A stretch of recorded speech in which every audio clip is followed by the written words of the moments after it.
क्या क्या मंसूबे हो रहे हैं। आप तो बैठे हुए। जब दुनिया की मोहब्बत हमारे दिलों में रच गई और बस गई, क्या कहा था अल्लाह के रसूल सल्लल्लाहु अलैहि वसल्लम ने। और गौर करो, हमारे ज़वाल की और पस्ती का सबब 1400 साल पहले अल्लाह के रसूल ने बताया था कि ये दो चीजें तुम्हें हलाक कर देंगी और दुनिया की दूसरी कौमें तुम्हारे ऊपर पिल पड़ेंगी। आज देख लीजिए हमारे भाई हमारे ऊपर पिल पड़े, क्यों पिल पड़े हैं? क्यों आज हम जलील और रुस्वा हो रहे हैं? अल्लाह के रसूल ने कहा था यूशिकुल उममु अन तदा अलैकुम कमा तदाल अकलतु अला क़िसतिहा। एक ऐसा जमाना तुम्हारे ऊपर आ जाएगा कि दुनिया की सारी कौमें तुम्हारे ऊपर ऐसे पिल पड़ेंगी जैसे भूखे लोग दस्तरखान के ऊपर पिल पड़ते, जैसे भूखे लोग दस्तरखान पर टूट पड़ते हैं, ऐसी दुनिया की सारी कौमें तुम्हारे ऊपर टूट पड़ेंगी। आज हर जगह मुसलमानों के हालात कैसे हैं? सिर्फ हिंदुस्तान के अंदर ही नहीं, पाकिस्तान में देख लो, ईरान में देख लो, इराक में देख लो, सीरिया में देख लो, दमिश्क में देख लो, लीबिया में देख लो, लबनान में देख लो, उर्दुन जजायर में देख लो, और सबसे ज्यादा फिलिस्तीन में देख लो। कैसे तुम्हारी बहनों ने और हमारी बेटियों ने ईद के दिन नया कपड़ा, ईद के दूसरे दिन फिर दूसरा कपड़ा, तीसरे दिन तीसरा कपड़ा, चौथे दिन चौथा कपड़ा, कैसे पहनना गवारा कर लिया अपने जिस्म की। और कैसे तुमने अपनी बहन और अपनी बेटियों और अपनी बीवियों को ईद के दिन का कपड़ा अलग, ईद के दूसरे दिन का अलग और तीसरे दिन का अलग, कैसे पहनाना गवारा कर लिया। क्या तुम्हें मिस्र की उस लड़की की चीखें नहीं सुनाई दे रही हैं?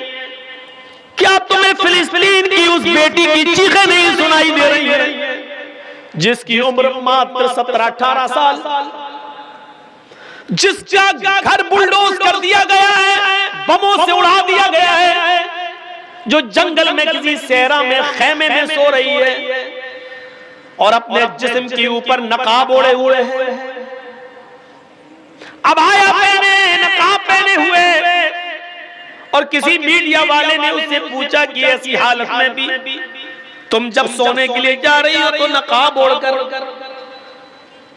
तो उस अल्लाह की बंदी ने चीख कर कहा, हाँ हम बमों के सायों में, पता नहीं कब कोई बम मेरे ऊपर गिर जाए, मैं चाहती हूं कि जब कोई बम मेरे ऊपर गिरे और मेरी रूह निकले, उस वक्त मैं बेपर्दा न रहूं, उस वक्त मेरे जिस्म पर पूरा का पूरा पर्दा हो। कयामत के दिन अल्लाह पूछे तो मैं ये कह सकूं कि अल्लाह मैंने घरों को बर्बाद होते हुए देखा, लेकिन मरते वक्त मैंने अपना पर्दा और अपनी हया बर्बाद नहीं की। क्या तुम्हें फिलिस्तीन की उन लड़कियों की चीखें नहीं सुनाई दे रही है? क्या फिलिस्तीन की उन बहनों की चीखें तुम्हारी मां और बहनों बेटियों के कानों में नहीं जा रही है? कैसे तुमने ईद पे नए कपड़े पहनना गवारा कर लिए, कैसे तुमने अपनी मां बहन बेटियों को हर दिन का नया सूट पहनाना गवारा कर लिया। और जाकर देखो लखनऊ की हालत, और जाकर देखो हमारे शहरों की हालत, ईद के दिन का कपड़ा अलग, ईद की बासी का अलग, ईद के तीसरे दिन का अलग, नानी के यहाँ जाएंगे तो अलग कपड़ा पहन के जाएंगे, खाला के यहाँ जाएंगे तो अलग सूट पहन कर जाएंगे। मेरे भाइयों, हमारी माँ बहन बेटियों को कौन बताएगा फिलिस्तीन की बहनों का दर्द? देखिए सऊदी अरब में रमजान में एक आदमी उम्रे के लिए जाता है और सवाल करता है इमाम हरम से कि इमाम साहब हमारे फिलिस्तीन के हालात ऐसे किस रमजान के महीने में भी गोलियां चल रही हैं, बरस रही हैं, और हमारे पास खाना पानी कुछ नहीं है, लेकिन इसके बावजूद हम रोजा रखते हैं। इमाम हरम ने कहा अल्लाह तुम्हारे रोजों को कबूल फरमाए। उसने कहा मसला ये पूछना है कि हमारे पास खाने को कुछ नहीं होता है, अल्लाह के रसूल ने फरमाया तसहरू फइन्ना फिस्सुहूरी बरका, सहरी किया करो, सहरी करने में बरकत है। हमारे पास तो पानी भी नहीं कि मैं पी सकूं, अगर नियत से सहरी कर लो तो हमारा रोजा हो जाएगा या नहीं। फिर उस आदमी ने सवाल किया, इमाम मोहतरम रोजा रख लिया नियत से, शाम को इफ्तार करने के लिए हमारे पास एक खजूर भी नहीं, एक घूंट पानी भी नहीं, खाना तो दूर की बात, एक घूंट पानी भी नहीं। अगर नियत से हम रोजा खोल लें कि मैंने रोजा खोल लिया, इतना दिल में नियत कर ले तो मेरा रोजा इफ्तार हो जाएगा या नहीं। इतना सुन्नत था कि इमाम हरम ढीके मार मार के रोने लगे, चीख चीख कर रोने लगे और उस फिलिस्तीनी नौजवान को अपने सीने से लगाया। कैसे तुमने 100-200 लोगों को अपने दस्तरखानों पर इफ्तार करा के रंगीन किस्म के खाने रखकर उनकी फोटो लेकर व्हाट्सएप में डालकर नुमाइश करना कैसे गवारा कर लिया? क्या तुम्हें फिलिस्तीन के नौजवानों का दर्द तुम्हारे सीनों में पैदा नहीं हुआ? कैसे ये गवारा कर लिया तुमने? ऐसे लोग। और रोजा तो इन्हीं गरीबों और मिस्कीनों का दर्द पैदा करने के लिए आया था कि भूखे रहोगे तो गरीबों का दर्द समझोगे, भूखे रहोगे तो मिस्कीनों का दर्द समझोगे। हम भूखे रहते हैं लेकिन गरीबों का दर्द हम नहीं समझ पाए, मिस्कीनों का दर्द हम नहीं समझ पाए।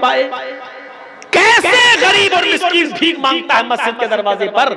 रमजान के महीने में भी हमने ज़कात क्यों नहीं दी? हमने ऐसा उनको इस लायक क्यों नहीं बनाया कि रमजान के महीने में वो दरवाजे भीख न मांगे, हम खुद उनके दरवाजों तक पहुंचाएं और इतना पहुंचाएं कि ईद के दिन तक वो अपने घर पे खाते और पीते रहे और एक दिन भी बाहर न निकले। हमने ऐसा समाज क्यों नहीं बनाया?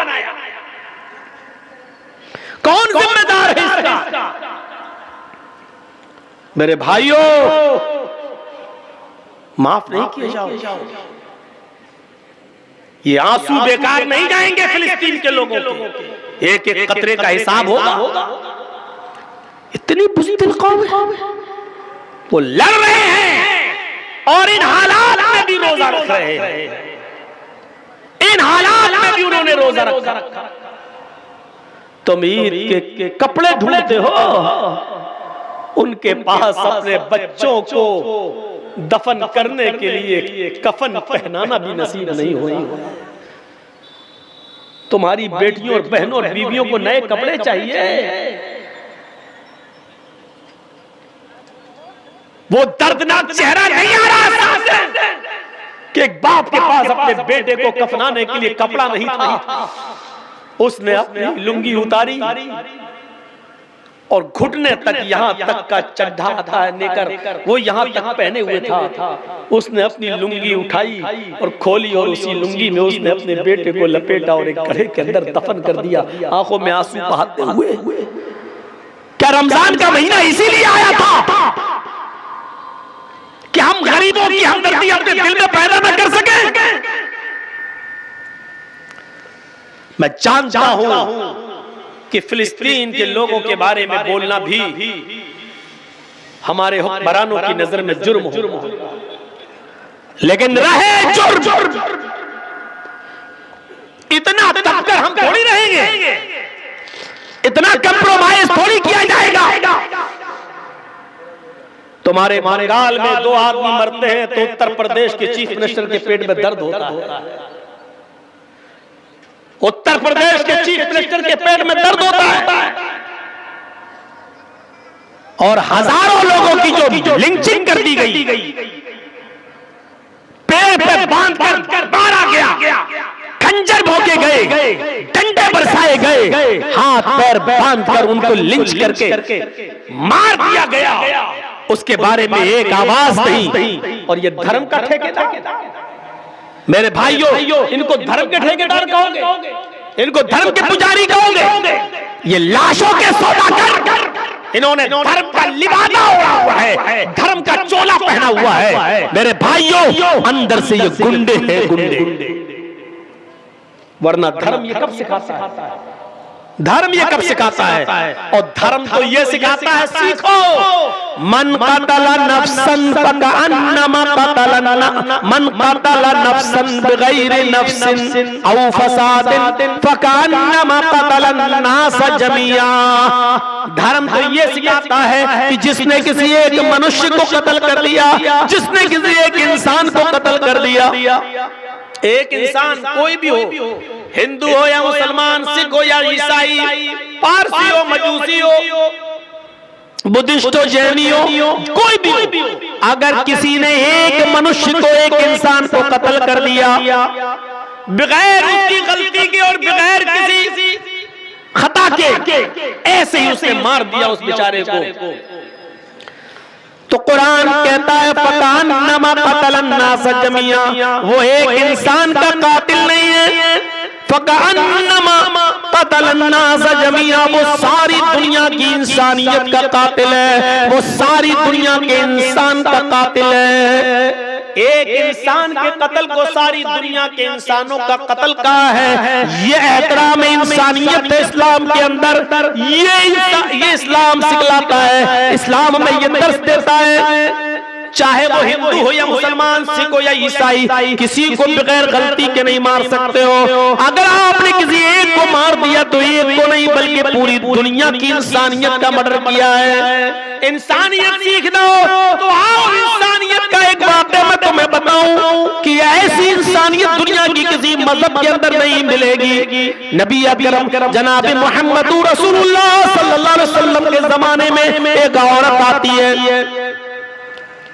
जंगलों में बकरियां चरा रही थी और वहीं पर किसी बकरियां चराने वाले चरवाहे के साथ उसका मुआशरा हो जाता है, आंखें लड़ती हैं और किसी पहाड़ी के किनारे जाकर जंगल ही में उस चरवाहे में बकरियां चराने वाले और बकरियां चराने वाली इस औरत दोनों में मुआशरा हो जाता है और पहाड़ी के किनारे जाकर इन दोनों से जिना हो जाता है।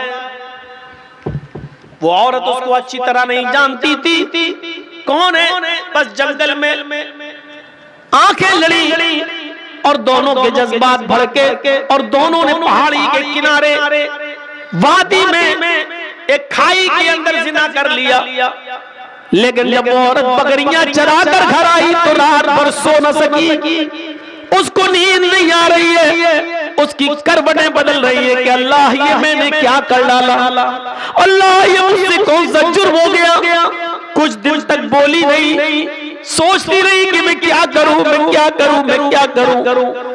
लेकिन जब उसका पीरियड बंद हो गया तो वो समझ गई कि मेरे पेट में जिना की पैदावार रह गई, यानी पहाड़ी के किनारे जो मुझसे जिना हुआ था उस चरवाहे का बच्चा मेरे पेट में रह गया। जब 1 महीना 2 महीना उसको पीरियड नहीं हुआ और उसको वॉमिटिंग शुरू हुई उल्टी, तो वो समझ गई कि मैं हामिला हो गई, मेरे पेट में बच्चा है। लेकिन अल्लाह का खौफ उस औरत को खाया जा रहा था, अल्लाह का डर उस औरत को खाया जा रहा था। वो औरत शिकायत लेकर अपनी अल्लाह के नबी सल्लल्लाहु अलैहि वसल्लम के पास आ गई और आकर कहने लगी, या रसूल अल्लाह, मुझसे बहुत बड़ी गलती हो गई है। आपने पूछा क्या हुआ? उसने कहा या रसूल अल्लाह, अल्लाह के रसूल मैं हद को पहुंच चुकी हूँ। आपने कहा ऐसा कौन सा जुर्म किया कि तुम्हारे ऊपर हद नाफिज की जाए? कहने लगी, इन्नी हुबला मिन ज़िना, मैं जिना से हामिला हो चुकी हूँ। आपने सहाबा से कहा जरा इसके मुंह को सूंघो तो कहीं शराब के नशे में तो नहीं बोल रही है। सहाबा ने कहा अल्लाह के रसूल शराब के नशे में नहीं बोल रही है। फिर आपने उससे वजाहत पूछी, क्या रियल में जिना हुआ है, हकीकत में जिना हुआ है? तुम जिना जानती हो किसको कहते हैं? उसने इकरार किया, हाँ। अल्लाह के नबी ने कहा तुम्हें इसकी सजा मालूम है कि जी। क्या?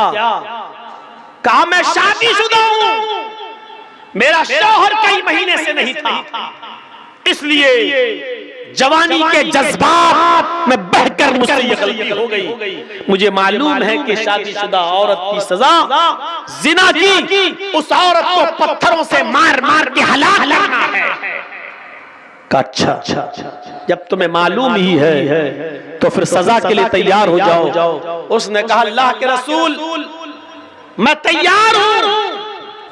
फरमाया ठीक है, ऐसा हावी जाओ, इसको जंगल में ले जाओ, सीने के बराबर जमीन में गाड़ो, औरत है, और पत्थरों से इसको सर पर इतने मारो, पत्थरों को इतना इसके सर पर मारो कि ये औरत की जान चली जाए, निकल जाए, रूह कब से उन चूरी से परवास कर जाए।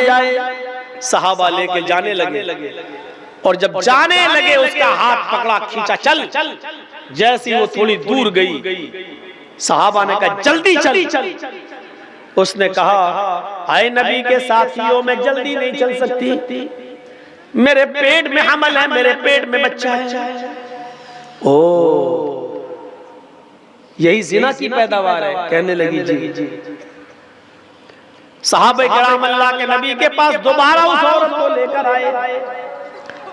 कहा अल्लाह के नबी इस औरत की दास्तान तो सुनो, इसने पूरी बात नहीं बताई। का क्या? कहा कि जब मैंने इससे कहा जल्दी चलो तो ये कहने लगी कि मैं ज्यादा जल्दी नहीं चल सकती, इसलिए कि मेरे पेट में हमल है, मेरे पेट में बच्चा है। अल्लाह के नबी ने उससे पूछा क्या ये सही बात है? कहने लगी हाँ अल्लाह के रसूल, मेरे पेट में बच्चा है, जिना की पैदावार है, उसी आदमी ने जिसने जिना किया है उसी का हमल मेरे पेट में रह गया। आपने कहा तो फिर गलती तेरी है, तुझे सजा मिलनी चाहिए। तेरे पेट में जो बच्चा पल रहा है उसको क्यों मारा जाए? उसकी क्या गलती है बेचारे? इंसानियत देख रहे हैं आप, एक नाजायज बच्चा, लेकिन अल्लाह के रसूल उसको भी मारने की इजाजत नहीं दे रहे हैं। जब तुम मर जाओगी तो बच्चा भी मर जाएगा।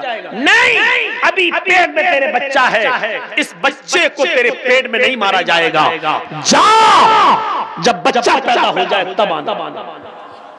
कहने लगी अल्लाह के रसूल अभी तो 7 महीने लग जाएंगे। का 7 महीने के बाद आना, अभी तुझे मारूंगा तो बच्चा भी मर जाएगा। छोड़ दिया, जेल में नहीं रखा कि भाग जाएगी। क्यों? जिसको अल्लाह का डर है वो कहां जाएगी? मेरी अदालत से भाग जाएगी, कल कयामत के दिन अल्लाह की अदालत में तो सजा पाएगी। मेरा क्या बिगाड़ेगा? उसको भी कैसी तरबियत थी अल्लाह के रसूल की, वो औरत भी कहीं नहीं भागी, वही रही, अपने घर में खाती रही, पीती रही, नमाज पढ़ती रही, तौबा करती रही, गिड़गिड़ाती रही। और 7 महीने और रहने के बाद जब 9 महीने पूरे हो गए और जब बच्चा पैदा हुआ तब वो बच्चे को लेकर जब चलने फिरने लगी तो आई और कहा अल्लाह के रसूल ये बच्चे। आपने कहा ओ बच्चा पैदा हो गया। कहा साहबा जाओ अब इसको ले जाओ और इसको संसार करो। बच्चा रोने लगा। उसने कहा अल्लाह के रसूल इस बच्चे को आखिरी बार दूध पिला देती है। आपने दे दिया। उस औरत ने उस बच्चे को अपनी पिस्तान से लगाया, मुंह फेरा, मुंह घुमाया, जैसे ट्रेनों में और बसों में जो औरतें अपने बच्चों को दूध पिलाती हैं, एक तरफ मुंह घुमा लेती हैं और अपने बच्चों को पिस्तान से लगा लेती हैं। उस औरत ने भी चेहरा घुमाया और दूसरी तरफ मुंह करके अपने बच्चे को पिस्तान से लगाया। बच्चे ने दूध पिया, इतना पिया कि दूध उसके होंठों पर, दूध उसके मुंह पर आ गया और हंसने लगा। अल्लाह के रसूल को उसने वो बच्चा दे दिया। नबी अकरम उस बच्चे को अपनी गोद में